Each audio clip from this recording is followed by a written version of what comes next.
Karena Nabi alaihi salatu wassalam berangkat meninggalkan kota Mekah sampai ke Masjidil Aqsa. Ada yang berpendapat ya waktu Isya atau setelah sholat Isya. Kemudian beliau sholat di sana menjadi imam, mengimami para nabi. Pertanyaannya, anak kasih aja yang bisa jawab. Kok bisa sudah sholat Nabi SAW padahal belum turun dari Sidratul Muntaha? Sholat apa?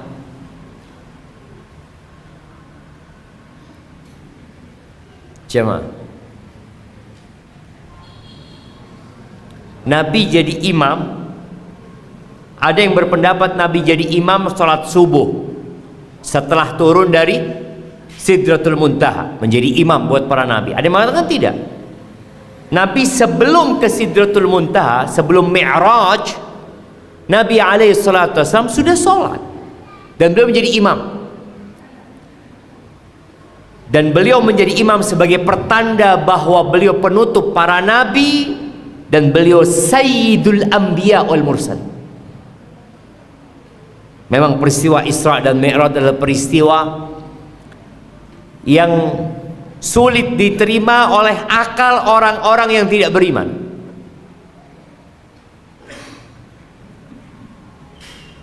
Nabi alaihi salatu wassalam sebelum sampai ke Masjid Al-Aqsa, beliau melihat Nabi Musa sedang sholat di kuburnya. Sampai Masjid Al-Aqsa, beliau mengimami dan ada Nabi Musa di sana. Ketika beliau sampai ke langit, ketemu lagi sama Nabi Musa alaihi salam. Tapi orang yang beriman percaya. Siapa yang mau jawab? Pertanyaannya, sholat apa? Kok sudah sholat Nabi SAW? Berapa rakaat sholat? Dua-dua. Iya, 2 rakaat aja dikatakan oleh para ulama. Ana kasih hadiah buat antum. Sholatnya sholat sunnah. Sebelum peristiwa Isra dan Mi'raj, apakah umat Islam sudah sholat? Seperti apa sholat? Siapa yang mau jawab? Angkat tangan yang mau jawab. Masih banyak hadiahnya di sini. Oke.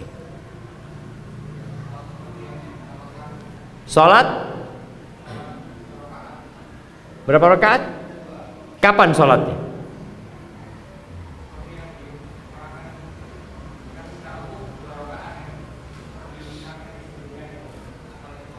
Tunggu, suaranya kurang jelas ya. Antum berdiri biar terdengar suara. Betul, sholatnya 2 rakaat. Siap, enggak, kapan? Setiap waktu, 24 jam sholatnya. Kasihkan hadiah ulang. Ya, siapa yang mau jawab? Kapan?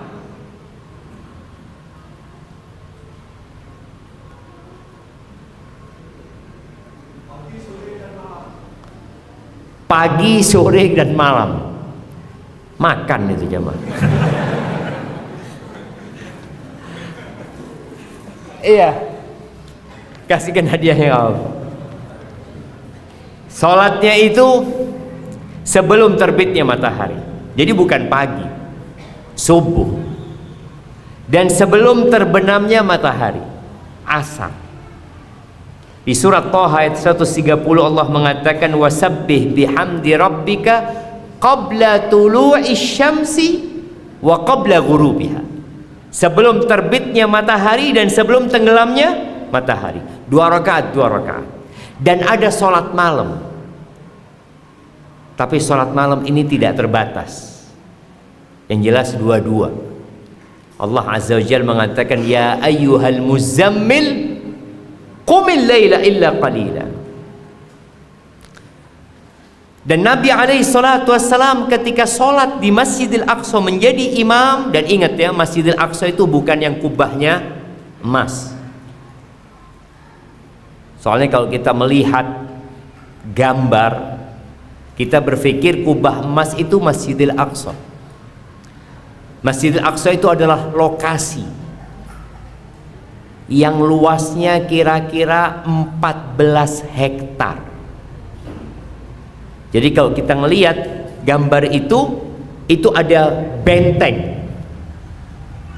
Yang di situ ada kubah emas itu, kemudian ada Masjid Qibli yang dibangun di masa Umar bin Khattab ya. Ketika Umar menerima kunci-kunci Masjidil Aqsa, Umar itu sholat di depannya yang sekarang jadi kubah emas itu. Ada yang berpendapat bahwa kubah emas itu berdiri di atas batu, puncak gunung, namanya Jabal Muria, Gunung Muria. Ada yang berpendapat juga, para ulama menyebutkan bahwa dahulu kiblatnya itu. Jadi kalau mereka sholat di dalam area yang luasnya 14 hektar itu ngadep kemana?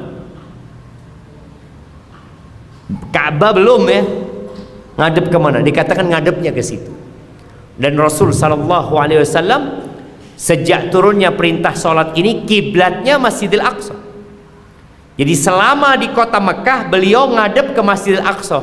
Hanya saja kelebihannya Nabi SAW bisa menggabungkan dua kiblat.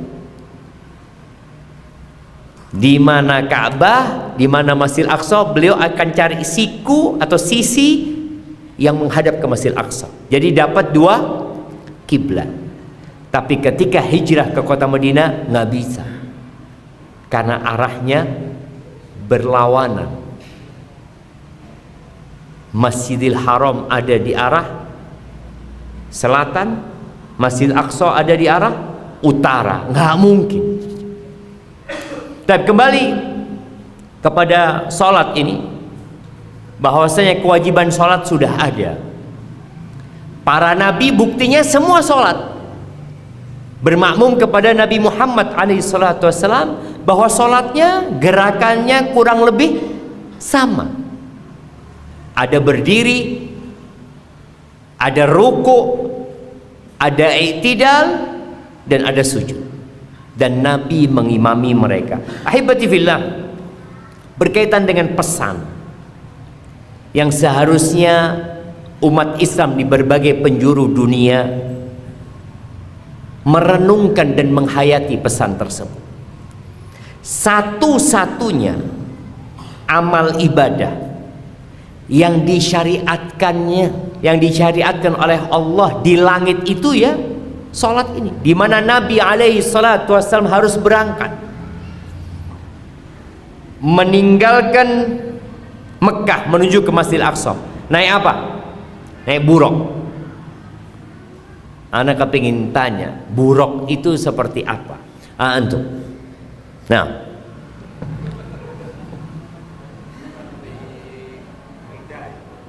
seperti keledai. Oke. Warnanya apa?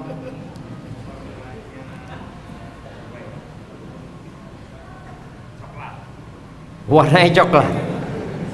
Ngarang antum kalau warnanya coklat. Ya.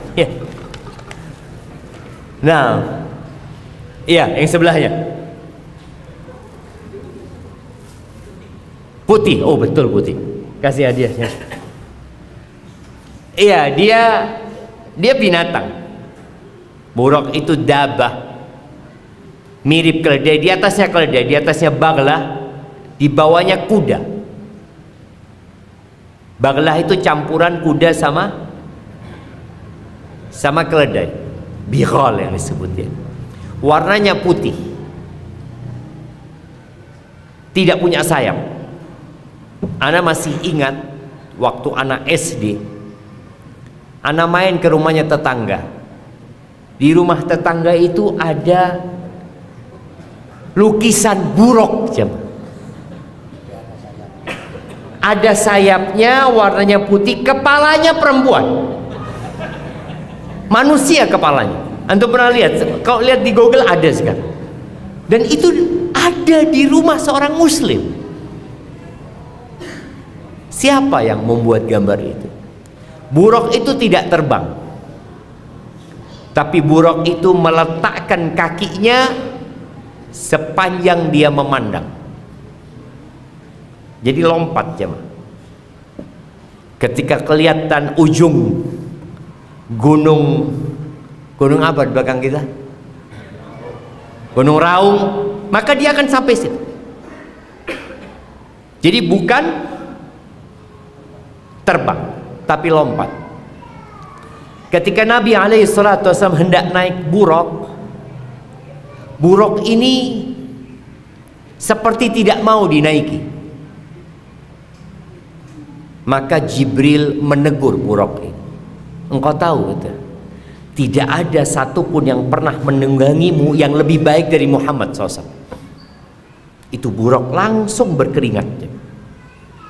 Maka naiklah Nabi Muhammad SAW, dan peristiwa itu ya sudah waktunya tidur, karena Nabi sudah tidur dan dibangunkan. Dan sebelum Nabi SAW berangkat, Nabi dibelah dulu dadanya, dicuci jantungnya untuk yang kedua kali. Jantung Nabi SAW dicuci 2 kali. Yang pertama tatkala beliau sedang disusui oleh Halimah Sa'diyah di tempat Badia Bani Sa'idah atau Bani Sa'ad. Kemudian yang kedua sebelum beliau Isra dan Mi'raj. Tapi Nabi sampai ke Masjidil Aqsa, kemudian beliau dikatakan tadi mengimami di sana, lalu berangkat ke langit. Pakai apa? Pakai apa jemaah? Wallahu a'lam. Yang jelas Mi'raj itu alat untuk naik. Kalau mungkin orang berpikir lift, sekarang ada lift ya. Ini lift seperti apa? Wallahu a'lam bishawab. Setelah pulang membawa pesan sholat 5 waktu. Insyaallah semua dengar cerita bahwasanya kewajiban sholat itu sebenarnya 50 waktu. 50 waktu. Ketika Nabi SAW turun, beliau berjumpa dengan Nabi Musa alaihissalam, dan Nabi Musa mengatakan umatmu nggak akan mampu, katanya. Lalu nego sama Allah, diturunkan jadi 45, jadi 40, sampai jadi 5. Ketika sudah 5 waktu, Nabi Musa mengatakan raji' rabbak, engkau kembali lagi kepada Allah Azza wa Jalla. Aku ini udah capek ngurusin Bani Israel. Umatmu itu secara fisik lebih lemah daripada Bani Israel, daripada umatnya Nabi Musa alaihissalam. Tapi kata Nabi alaihissalam, aku sudah malu. Dan Allah mengatakan bahwasanya itu 5 waktu dikerjakan, tapi sebenarnya di Lauhul Mahfuz 50 waktu, dan akan dicatat 50 waktu. Ini salah satu rahmat Allah Azza wa Jalla. Bayangin kalau antum sholat 50 waktu. Bayangin ya. Baru sampai rumah azan lagi. Lu 50 waktu lu. Antum bisa bayangin. Kalau 48 waktu berarti setiap setengah jam. Jadi yang kerja ngantor baru buka toko, wah azan boleh, beli ke masjid. Subhanallah syama. Cuma sebagian kita belum bisa menghadirkan di dirinya besarnya rahmat Allah Azza wa Jalla. 5 waktu tak bejeng, 5 waktu tak sholat, padahal Allah sudah diskon. Orang itu kalau ada diskon biasanya semangat. Kalau diskon barang, kalau dikatakan umpamanya nih, beli 5 dapat 50, ada diskon kayak gitu ya. Beli 5 oleh zakat. Sholat ini siapa? 5 oleh zakat. Tapi kewajiban sholat ini bukan kewajiban yang main-main. Ingat, Allah Azza wa Jalla tidak membutuhkan ibadah kita. Kata Allah Azza wa Jalla, "Faman syaa'a falyu'min wa man syaa'a falyakfur." Barang siapa yang mau beriman monggo, yang mau kafir silahkan. Semua ada konsekuensi. Dalam sebuah hadis qudsi Allah Azza wa Jalla mengatakan, "Ya ibadi, Innakum lan tablughu dharri fatadurruni wa lan tablughu naf'i fatanfa'uni. Wahai hamba-hambaku, kalian tidak akan pernah bisa memberikan bahaya kepada aku, nggak bisa. Dan kalian juga tidak akan dapat memberikan manfaat kepadaku, nggak bisa, kata Allah Azza wa Jalla. Beda kalau kita kerja di sebuah perusahaan. Perusahaan butuh sama kita, kita juga butuh sama perusahaan. Yang jadi pegawai negeri, negara butuh nggak sama antum? Waduh, butuh nggak butuh, karena banyak yang nunggu. Artinya kan banyak orang yang mendaftarkan diri jadi PNS, tapi negara butuh. Bayangin kalau tidak ada yang mau jadi PNS, apa yang akan terjadi dengan negeri kita? Tutup, coba. Tutup. Berarti negara butuh. Tapi Allah Azza wa Jalla berfirman, in takfuru antum wa man fil ardi jami'an. Kalau kalian semua kafir dan semua penduduk ini kafir, Allah itu maha kaya dan maha terpuji. Tak butuh Allah Subhanahu wa ta'ala. Apalagi urusan sholat. Jadi semua perintah Allah dan semua larangannya adalah untuk maslahat manusia. Contoh nih, sebagian orang masih belum ngerti sama maslahat. Kenapa ada lampu merah, jemaah? Kenapa ada lampu merah? Antum kadang-kadang nunggu di lampu merah, ya Allah. Berapa menit nunggu lampu merah? Apalagi kalau lampu merah sudah ada detiknya, jemaah. Antum berpikir kalau nggak ada lampu merah lebih enak? Nggak jalan, jemaah.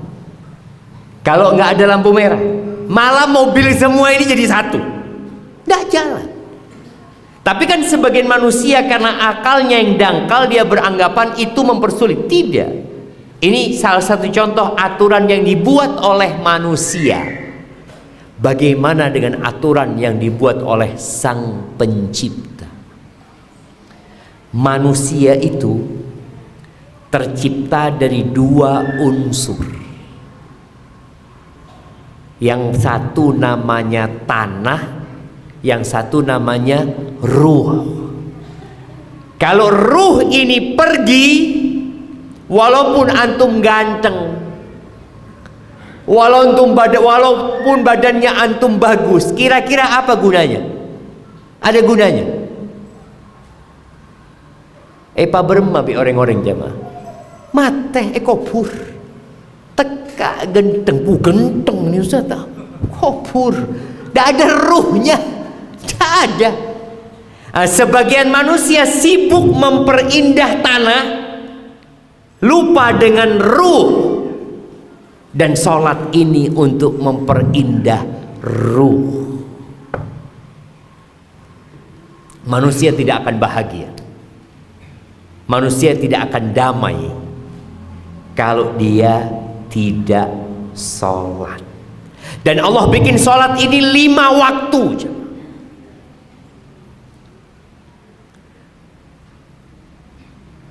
Musafir wajib sholat enggak? Tetap. Antum ada di pesawat wajib sholat?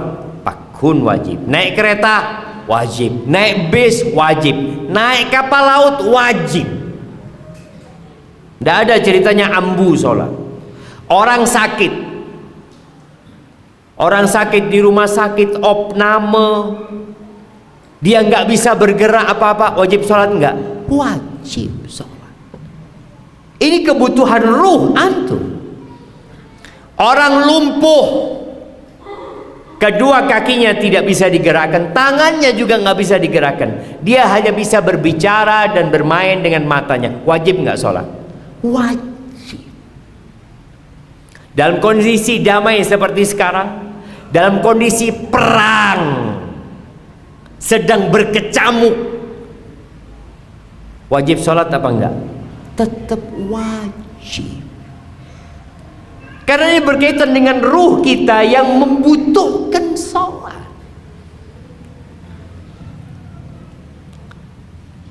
Salah satu sahabat Nabi yang bernama Abdullah bin Unais, setelah perang Uhud, Nabi memanggil Abdullah bin Unais. Abdullah bin Unais ini jagoan, jemaah. Sahabat yang dikenal nggak punya urat takut. Urat takutnya udah nggak ada. Dipanggil sama Nabi SAW, Nabi mengatakan, "Ya Abdullah, aku ingin engkau membunuh Khalid bin Sufyan al-Hudhali." Khalid bin Sufyan al-Hudhali ini sedang menghimpun pasukan untuk menyerang kota Madinah. Karena kekalahan umat Islam di Uhud itu membuat kabilah-kabilah itu jadi berambisi untuk menyerang kota Madinah.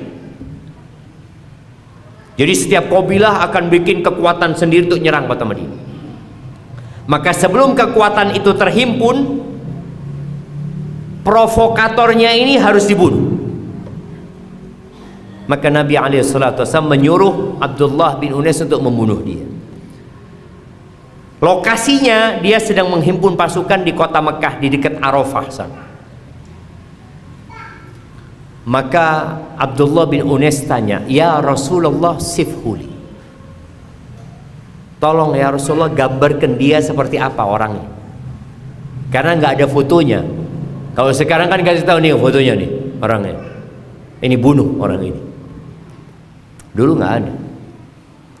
Apa kata Nabi SAW? Kalau idza ra'aitahu, kalau kau melihat orang ini, tajid fi nafsika kusya'rira, engkau akan merinding kalau melihat dia.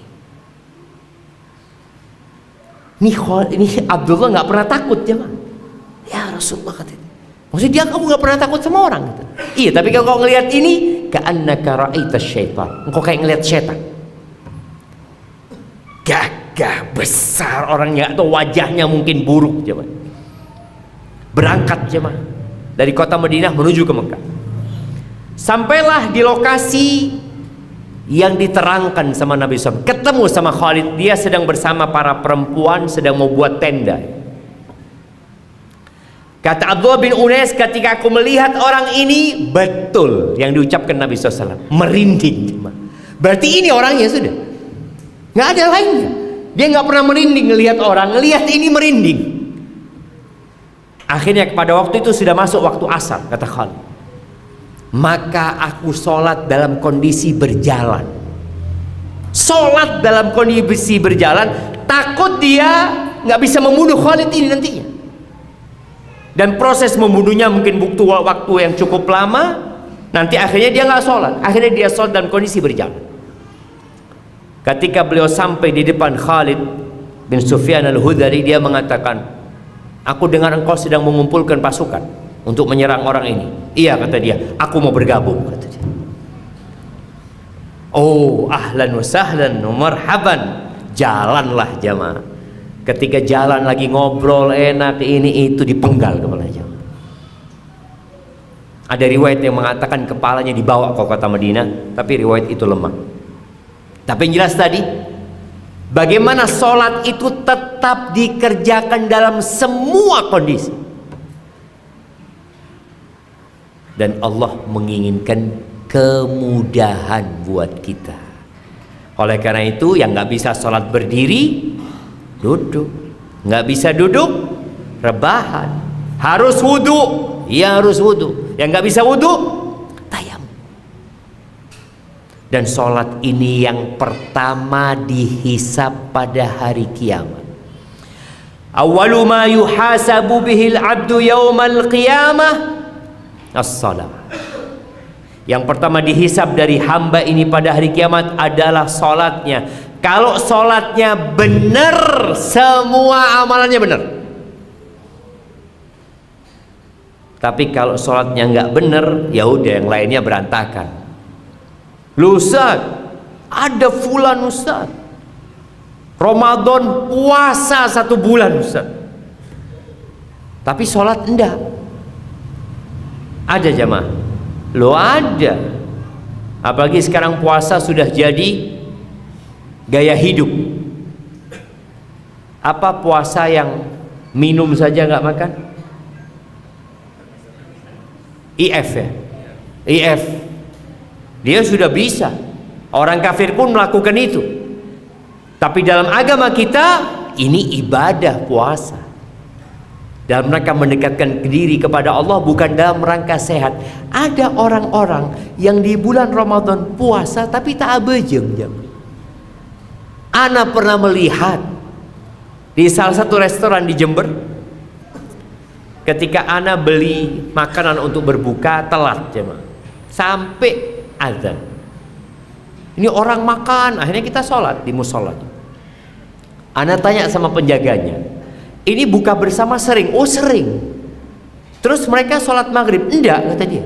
Sampai isya tetap makan. Iya jemaah, pakun saya ngakan. Dia berpikir puasa. Ketika sholatnya tidak benar, maka ibadah yang lainnya boleh jadi tidak benar. Oh rajin sodako, boleh jadi ria. Puasa boleh jadi hanya sekedar seneng-senengan saja. Maka sholat ini harus diperhatikan. Dan Nabi alaihi salatu wassalam ya menyebutkan bahwa sholat ini memang seumur hidup ya. Nggak ada ceritanya orang ambu sholat. Beliau alaihi salatu wassalam mengatakan bainar rajuli wa bainas syirki wal kufri tarkus sholat. Yang membedakan antara seorang dengan kesyirikan dan kekafiran meninggalkan sholat. Orang Islam itu ya sholat. Makanya dalam mazhab Imam Ahmad, orang yang meninggalkan sholat diragukan keislamannya, bahkan diminta taubat. Kalau tidak mau sholat dibunuh, murtad. Bayangkan, orang nggak mau sholat dibunuh. Di mazhab Syafi'i dibunuh juga. Ada orang nggak sholat dibunuh, tapi tidak murtad, sebagai hukuman saja. Tapi kita melihat bagaimana orang-orang yang mengaku Islam tapi tidak sholat. Sholat sih Ustaz, setahun 2 kali. Sholat apa? Idul Fitri sama Idul Adha, kan sholat Ustaz, kata dia. Jumat, Jumatan Ustaz. Karena katanya yang meninggalkan Jumat 3 kali itu bahaya. Loh, yang meninggalkan sholat 5 waktu ini yang lebih bahaya. Benih Jumatan, ini orang 5 waktu ndak, Jumatan datang. Yang lebih bahaya adalah meninggalkan sholat 5 waktu. Dan kalau bicara tadi, orang yang sholatnya benar, insya Allah yang lainnya benar. Sholat ini mencegah dari perbuatan keji dan mungkar. Di surat Al-Ankabut ayat 45, Allah Azza wa Jalla berfirman, Inna salata tanha 'anil fahsya'i wal munkar. Salat itu mencegah dari perbuatan keji dan mungkar. Tidak sedikit istri-istri yang mengeluhkan suaminya selingkuh, suaminya judol, suaminya pinjol, berantakanlah hidupnya suami. Terus dia berpikir mau memperbaiki suaminya. Bagaimana suaminya berhenti main perempuan, bagaimana suaminya tidak minum. Ketika wanita-wanita ini curhat sama anak tanya pertama, sholat enggak suaminya ibu? Enggak Ustaz. Loh, kalau enggak sholat, sholat yang dibenerin. Sholatnya dulu. Karena sholat ini tiangnya agama. Sholat ini rukun Islam. Kalau sholatnya benar, insya Allah yang lainnya akan mudah diperbaiki. Loh Ustaz, ana ngelihat ada orang Ustaz sholat pakun ngecok Ustaz. Iya, berarti sholatnya nggak benar. Adzan belum kan? Allah Azza wa Jalla mengatakan fawailul lil musallin. Nih ada orang sholat tapi celaka. Itulah gambaran ada orang-orang yang sholat tapi maksiatnya terus jalan. Jangan suruh dia berhenti sholat. Karena sebagian kita, apa gunanya antum puasa kalau tidak sholat? Loh, alhamdulillah dia puasa gitu loh. Bagaimana kita menyuruh orang ini untuk sholat? Ketika Allah menyebutkan fawailul lil musallin, celakalah orang-orang yang sholat yang seperti apa? Alladzina hum an sholatihim sahun. Dia sholat tapi lalai dengan sholat. Betapa sering kita sholat jamaah, tapi ketika selesai sholat, assalamualaikum, assalamualaikum, ditanya imamnya tadi rakaat pertama baca apa? Baca apa sholat maghrib jamaah? Rakaat kedua, wallahu a'lam, yang jelas Al-Fatihah. Oh iya, mun Al-Fatihah jelas itu rukun sholat, tapi baca surat apa? Sebagian kita lalai. Berapa banyak orang ketika sholat sedang memikirkan solusi permasalahan. Ruku itu gelek, sandalnya sabuk mana ya, mikirnya sandal. Punya masalah keluarga. Baik, kita dengarkan adzan dulu. Nah.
Allahumma salli wa sallim ala nabiyina Muhammad.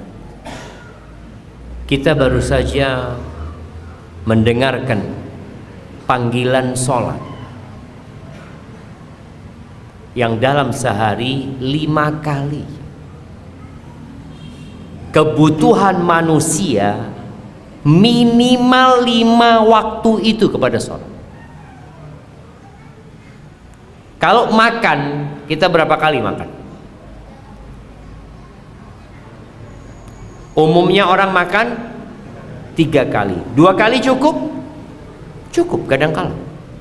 Ada orang yang nggak pernah sarapan, dia makan siang sama makan malam. Orang yang puasa sahur sama berbuka, tapi sholat nggak bisa. Ruh antum membutuhkan sholat ini 5 kali, 5 waktu. Subuh, pada saat tidur, ruh antum butuh untuk kembali kepada Allah Azza wa Jalla. Lalu antum bekerja, yang sekolah-sekolah, yang beraktivitas di rumahnya, tahu-tahu tatkala matahari berada di tengah kemudian mulai tergelincir, sholat zuhur. Selesai sholat zuhur, mungkin ada yang istirahat, makan, tidur, melanjutkan pekerjaan, asar. Habis asar, pulang kerja, sampai rumah, mau duduk-duduk sama istri, adzan maghrib. Ruh kita butuh itu. Kemudian isya, makan tidak. Oh tapi kan ada Ustaz, orang yang makan banyak,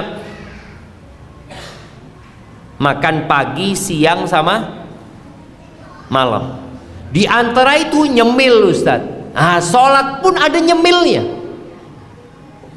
Duha, qobliyah, ba'diyah. Ada sholat malam. Makanya kalau Anda membaca para salafus soleh bagaimana mereka menjaga sholat. Jadi menjaga sholat sunnah ini sejatinya menjaga sholat 5 waktu. Jadi kalau orang punya sholat sunnah, insya Allah 5 waktunya nggak akan ditinggalkan. Tapi kalau sholatnya cuma 5 waktu, maka kemungkinan sholat 5 waktu ini telat. Kalau sudah telat, itu tadi yang kita bicarakan, fawailul lil musallin alladzina hum an salatihim sahun, mulai dia lalai. Kalaupun tetap sholat, alladzina hum yura'un, riya. Sholat yang paling berat buat orang munafik adalah sholat isya dan sholat subuh jamaah. Subuh nggak ada yang ngeliat. Tapi kalau zuhur orang munafik sholat ke masjid, entar ke masjid, sholat ke masjid. Kenapa? Karena banyak yang lihat. Oh fulan, masya Allah, anak ketemu dia kapan? Sholat subuh. Oh insya Allah nggak munafik. Tapi sholat zuhur, ya belum tentu. Terus yang sholat subuh emangnya nggak munafik? Mungkin juga ada orang munafik. Karena Nabi SAW menyebutkan athqalus salati alal munafiqin, salat yang paling berat buat orang munafik, salat isya dan salat subuh. Berarti mereka masih salat kadang-kala. Maka tadi kebutuhan kita dengan salat ini 5 waktu. Kapan? Seumur hidup. Pernah Nabi SAW mengatakan kepada para sahabatnya, menggambarkan 5 waktu salat ini. Kata beliau alaihi salatu wassalam, ara'aitum law anna nahran bi babi ahadikum. Bagaimana pendapat kalian kalau ada sungai di depan pintu rumah kalian? Yaghtasilu minhu kulla yawmin 5 marrat. Tiap hari dia mandi 5 kali jemaah. Ada sungai, tinggal loncat mandi dia. Hal yabqa min daranihi syai'. Apakah kira-kira masih ada kotoran yang tersisa di tubuh? Qalu la yabqa min darani syai'. Enggak mungkin ya Rasulullah. 5 kali dia mandi. 2 kali aja udah bersih. Ini 5 kali ya. Qala fadzalika mithlu salawatil khams. Itu seperti salat yang 5 waktu. Yamhullahu bihinnal khataya. Allah menghapuskan dengannya dosa-dosa. Habis sholat kita ngapain? Astaghfirullah. Padahal sholatnya sudah menghapuskan dosa. Kita masih istighfar. Di dalam sholat kita baca apa? Rabbighfirli warhamni. Terus kita minta pengampunan dari Allah Azza wa Jalla. Ruku dan sujud mengatakan subhanakallahumma wa bihamdika Allahumma ghfirli, minta ampun. Ini menunjukkan banyaknya dosa yang diemban oleh manusia atau yang dibawa oleh manusia, dan dia perlu penghapusan dosa. Dan ingat, tidak ada yang masuk surga dengan amalannya kecuali Allah membalutnya dengan rahmatnya. Ahibati fillah, dan salat ini adalah cahaya. Kenapa tadi diwajibkan 5 waktu seumur hidup? Semakin hari semakin banyak fitnah, semakin banyak godaan dan kegelapan. Nabi SAW pernah mengatakan, badiru bil a'mal fitanan kaqita'il lailil mudlim. Kalian segeralah beramal sebelum datang fitnah-fitnah seperti potongan malam yang gelap gulita. Orang ketika gelap gulita, apa yang dia butuhkan? Cahaya. Dan cahaya itu dihasilkan dari amalan yang dikerjakan. Dan amalan yang paling mulia adalah sholat tepat waktu. Cahaya. Ketika orang menjaga sholatnya, insya Allah mati husnul khotimah. Tapi orang yang tidak menjaga sholatnya, boleh jadi dia terkena fitnah, dia nggak punya cahaya, dia tidak dapat membedakan antara yang hak dan yang batil. Bahkan syahwat dia terhadap dunia membuat dia akhirnya terjerumus ke dalam berbagai macam kumbangan kemaksiatan.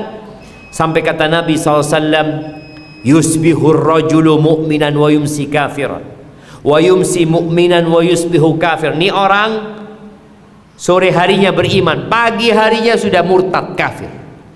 Pagi harinya beriman, sore harinya murtad. Kenapa? Yabi'u dinahu bi'aradin minad dunya. Dia menjual agamanya untuk mendapatkan kesenangan dunia. Nabi SAW mengatakan, wassalatu nur. Salat itu cahaya. Maka hendaklah kita menjaga cahaya yang Allah berikan. Yang terakhir, ingat, salat ini waktunya sudah ditetapkan. Inna salata kanat 'alal mu'minina kitaban mawquta. Ketika Nabi SAW pulang dari Mi'raj, dari Isra, beliau sampai ke kota Mekah. Salat yang pertama diajarkan waktunya oleh Jibril itu salat zuhur. Jadi ketika salat zuhur, Jibril datang mengajarkan kepada Nabi SAW kapan awal permulaan salat zuhur, ketika tergelincir matahari, terus asar, terus maghrib, terus isya, terus subuh. Besoknya datang lagi di waktu salat zuhur, tapi di akhir waktu salat zuhur. Kemudian di asar juga hampir akhir waktu salat asar. Maghrib juga seperti itu, isya juga, dan subuh. Lalu beliau alaihissalatu wassalam, Jibril alaihissalam mengatakan waktu salat itu di antara waktu ini.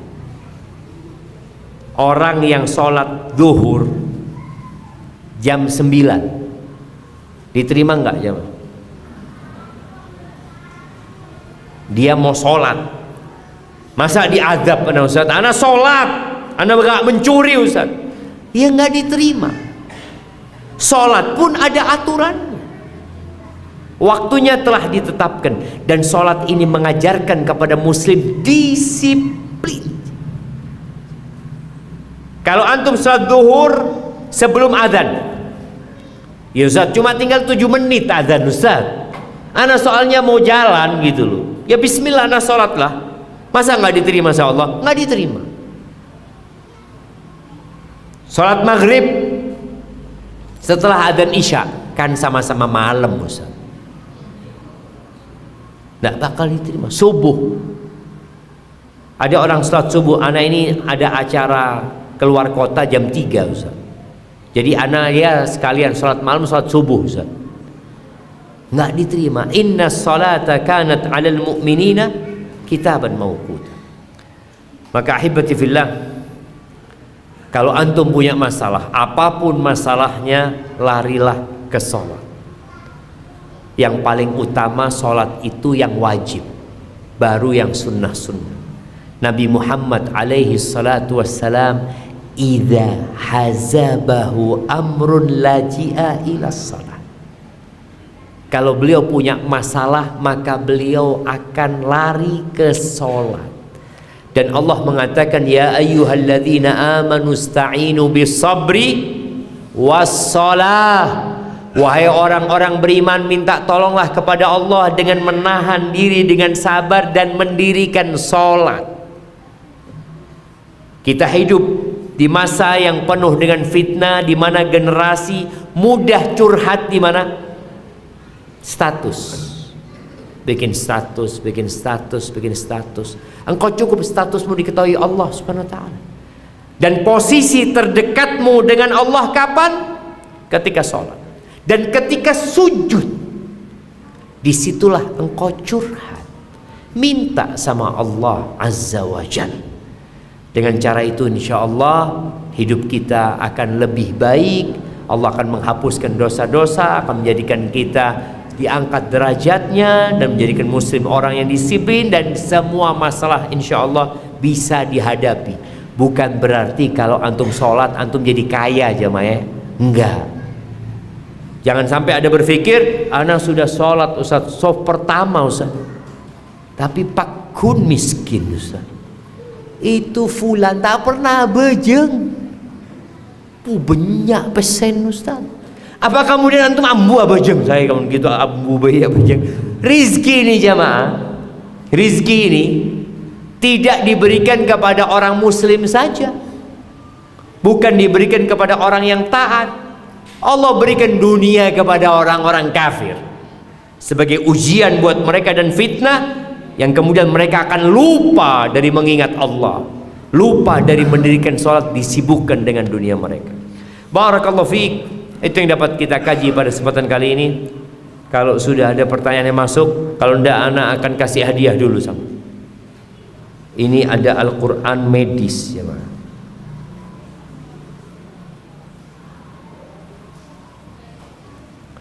Jadi ada penjelasan yang berkaitan dengan kesehatan. Artinya ya, di terjemahannya atau penjelasan ya, ayat-ayat yang berkaitan dengan makan mungkin ya, ayat-ayat yang berkaitan mengingatkan dengan buah-buahan, dengan makanan-makanan yang sehat. Wallahu a'lam ya. Ana membaca sebagiannya ya, cuma tidak mendalami isinya secara mendalam. Semoga aman Quran ini, karena orang sekarang kadang-kala bikin Quran itu hanya berpikir untuk dijual. Makanya banyak model-model Quran terjemahan ini. Taib, ana mau kasih buat yang paling tua di sini. Ya, yang 90 ada? Nah, 90? Tidak ada. 80? 80 berapa? Pas 80. Masya Allah. Ada yang lebih tua? Kayaknya nggak ada, beliau kayaknya yang paling tua. Masya Allah. Masya Allah. Barakallahu fikum. Taib. Kemudian ana akan berikan kepada yang jarang baca Quran.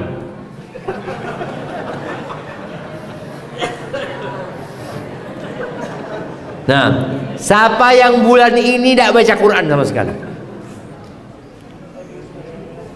Ada di belakang sana jamaah. Yaitu jarang baca, di luar lagi kajiannya, tak masuk ke dalam. Iya, nggak apa-apa, kasih, mudah-mudahan dapat hidayah. Iya, kemudian ana mau kasih buat yang paling jauh cuma.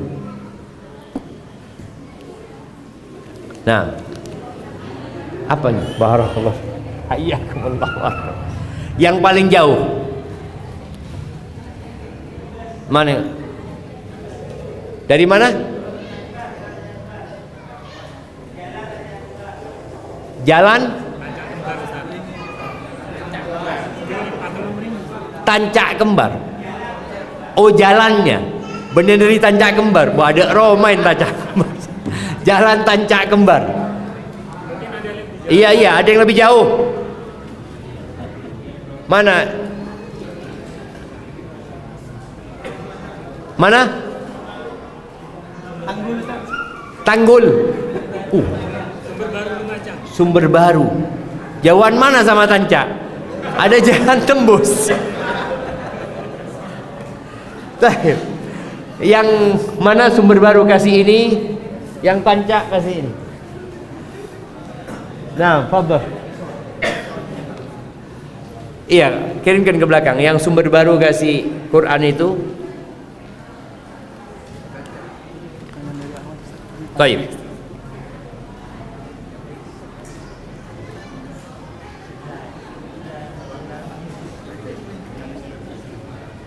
Assalamualaikum Ustaz. Izin bertanya. Kebanyakan tokoh ahlul bid'ah tidak meyakini Allah berada di atas arsy. Akan tetapi mereka meyakini Allah ada di mana-mana. Yang Anda tanyakan bagaimana hukumnya sholat di belakang mereka, karena di masjid kampung ada tokoh seperti itu yang jadi imam sholat. Sah sholatnya, sah sholatnya. Nggak ada masalah kita sholat. Boleh jadi mereka ada syubhat ya. Ada orang yang sejak kecil memang hidup di masyarakat yang menanamkan hal itu. Dan berpendapat bukan dia menafikan ayat Ar-Rahman al-Arsy istawa, tapi dia menakwilkan bahwa makna istawa itu bukan tinggi di atas arsy-nya, tapi menguasai arsy-nya. Padahal jelas di 7 tempat dalam Al-Quran Allah tidak pernah merubah istawa dengan istaul. Allah menangkakan istawa. Dan Nabi SAW dipanggil sama Allah ke atas sana untuk Isra dan Mi'raj, atau Isra ke Masjidil Aqsa dan Mi'raj ke sana. Jadi kalau bicara sholat kita sah insyaallah jamaah. Mana?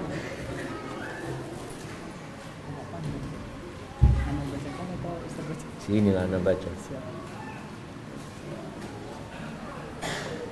Mohon emak-emak ini lancengnya. Dan tidak ada titiknya ya Pak. Ustaz Afwan izin bertanya, sebagai seorang wanita yang sudah menikah dan memiliki anak, kami tahu bahwa tugas utama kami tetap menghamba pada Allah tanpa melalaikan tugas kami berkhidmat pada suami dan anak.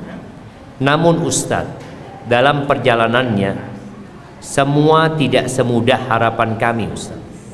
Sering sekali saat saya berusaha khusyuk dalam sholat, anak saya menggelandoti saya atau meminta, inginnya untuk dipenuhi, dan menurut saya itu membuat saya kurang khusyuk dalam sholat. Saya sering bertanya-tanya, ya Allah, apa sholatku diterima? Selain itu Ustaz, sebenarnya saya ingin kembali mempelajari Al-Quran di halaqah Quran seperti saat lajang. Namun jika saya sering keluar rumah, hal itu mengganggu jadwal anak saya yang masih balita. Rasanya keteteran Ustadz, sebab saya tidak memiliki rewang. Apa rewang nih jemaah?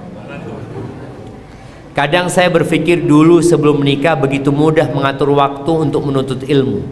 Namun setelah menikah, seperti banyak tanggung jawab sebagai istri dan ibu yang harus saya lakukan, sehingga membuat saya harus memilih. Kadang saya sedih atas hal ini.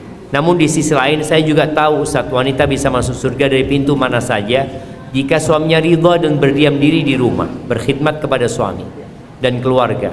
Itu salah satu yang mendatangkan ridha suami. Mohon nasihatnya Ustaz bagi saya agar bisa lebih lapang dada saya menjalani peran saya sebagai ratu di rumah dan pendidik bagi anak-anak saya.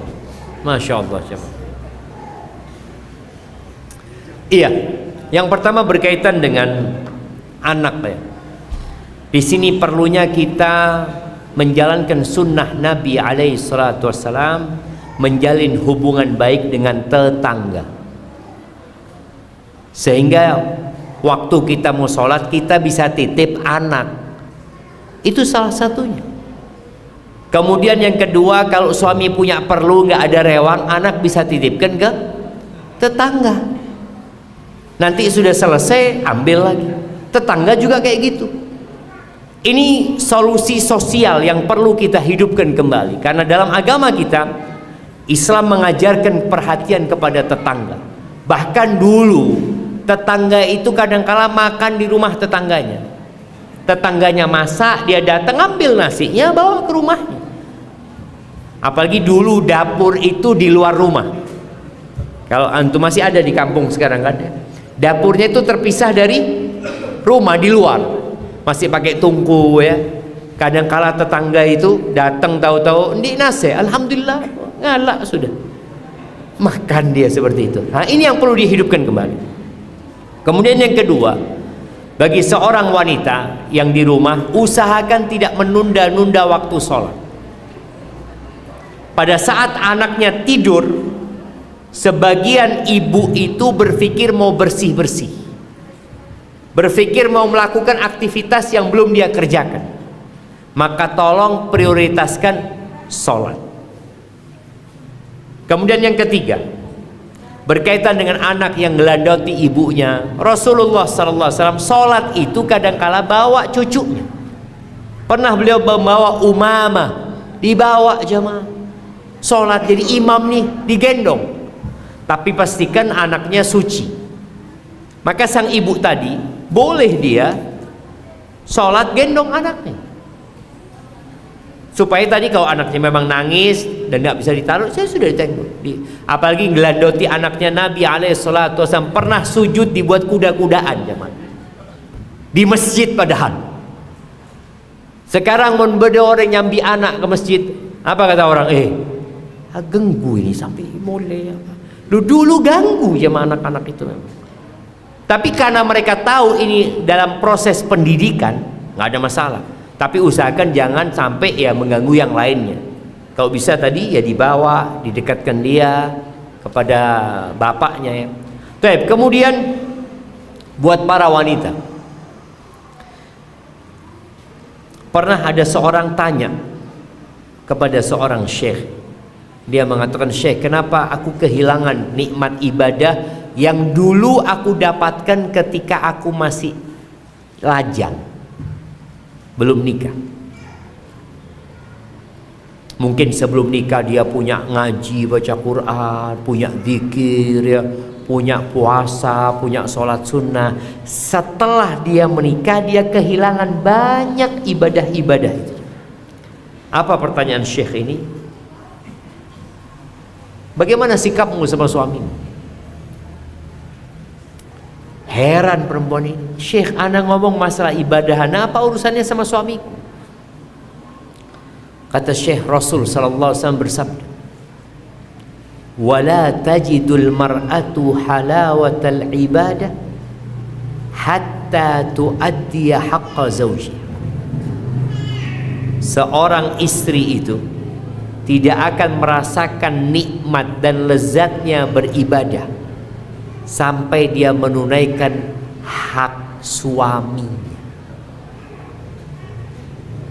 Maka hal ini menjadi bahan renungan buat para wanita yang kenapa dia sulit untuk membagi waktu, kenapa sulit bagi dia untuk beribadah seperti dahulu. Boleh jadi dia seperti kebanyakan wanita, dan kebanyakan wanita itu tidak bersyukur sama suami. Kebanyakan wanita itu kurang menghargai suaminya. Kebanyakan wanita itu akan lupa dengan kebaikan-kebaikan suaminya. Itu kalau bicara kebanyakan wanita. Maka jangan jadi kebanyakan wanita. Jadilah wanita yang spesial, wanita yang menjaga hak-hak Allah dan hak-hak suaminya. Bolehkah curhat pakai bahasa Indonesia saat sujud? Ada dua pendapat para ulama. Pendapat mazhab Syafi'i yang dianut di Indonesia, nggak boleh berdoa pakai bahasa Indonesia ketika sholat, itu nggak boleh, dan itu dapat membatalkan sholat. Tapi ulama yang lainnya berpendapat ketika dia nggak bisa dengan bahasa Arab, maka diperbolehkan. Tapi mungkin lebih amannya ya pakai bahasa Arab. Nggak bisa Ustaz, ya udah doa yang umum. Antum hafal Rabbana atina fid dunya hasanah wa fil akhirati hasanah wa qina adzabannar. Kemudian selesai sholat ya kita bebas untuk berdoa dengan bahasa Indonesia atau bahasa apa saja. apakah benar saat kita ziarah kubur ke orang tua sama seperti kita bertemu orang tua? Syukran. Ada sebuah hadis yang disahihkan oleh Ibnu Abdul Bar dalam kitabnya Al-Isti'ab, kalau nggak salah, dan disahihkan oleh sebagian ulama. Apabila seorang ziarah kubur dan orang yang mati itu kenal sama orang yang hidup ini, maka dia akan tahu ketika diziarahi. Akan tahu. Bukan berarti seperti ziarah ketika hidup. Kalau ziarah ketika hidup antum bisa ngobrol. Ahlan, berumah Pak beres Pak. Jangan antum kuburan Pak, berumah Pak beres Pak. Enggak. Jadi yang berpendapat bahwa saya orang itu, dan tadi hadisnya disahihkan oleh sebagian ulama ya, bahwa dia akan kenal, akan tahu bahwa saya fulan ziarah ke kubur. Dan tujuan ziarah kubur itu dua sejatinya. Yang pertama mendoakan yang mati, bukan berdoa meminta kepada yang mati, tapi mendoakan yang mati. Yang kedua adalah mengingat kematian, ingat dengan akhir. Barakallahu fikum. Kepada yang oke, kita akan kasih hadiah, Masya Allah, buat yang mencatat. Kan sebagian, kenapa yang mencatat yang dikasih? Seharusnya yang dengar, karena dia lebih pinter. Yang mencatat kan berarti dia takut lupa. Mun saya ngeding ini kan aman Ustaz, langsung hafal kapi. Baik, yang mencatat mana? Oke, kasih ini yang mencatat. Nah, kasih hadiahnya. Ya, satu. Ada yang mencatat sini. Dua. Baik. Ini. Baik, angkat tangan yang mencatat ya, Maya. Sebelah situ yang mencatat. Bukan yang nulis WA aja, yang mencatat kajian benarnya neku HP WA. Ya. Kasihkan belakang situ. Nah, mana lagi? Oh ya, ada di sana. Baik, sebelah kanan itu ada yang mencatat. Nah. Oke, belakang. Iya, kasih belakang jamaah. Subhanallah, Imam Syafi'i pernah mengatakan al-ilmu saydun wal kitabatu qaidu. Ilmu itu seperti buruan, binatang buruan. Dan mencatatnya itu udah nyampe jemaah. Sudah, semua sudah dapat yang mencatat. Ilmu itu seperti hewan buruan dan mencatat itu seperti talinya jemaah. Qayyid suyudaka bil hibalil wathiqah. Kata Imam Syafi'i, engkau ikat hewan buruan yang sudah engkau dapatkan itu dengan tali yang kencang. Faminal hamaqati antasida ghazalatan. Termasuk perbuatan yang bodoh, kata Imam Syafi'i, engkau berburu dapat kijang terus dilepas ya. Sudah capek berburu terus dilepas. Tapi kan sekarang sudah ada rekaman Ustaz, nanti saya akan dengarkan rekamannya. Itu jin penter orang sekarang ini jemaah. Tapi insya Allah yang mencatat dapat pahala lebih jemaah.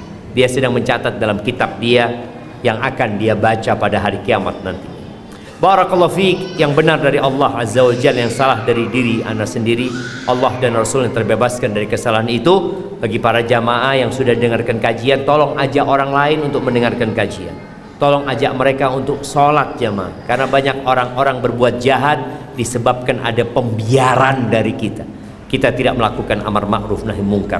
Aqulu qawli hadza wa astaghfirullah li wa lakum wa lisairil mu'minin wal mu'minat fastaghfiruhu innahu wal ghafurur rahim. Subhanakallahumma wa bihamdika asyhadu an la ilaha illa anta astaghfiruka wa atubu ilaik. Assalamualaikum warahmatullahi wabarakatuh.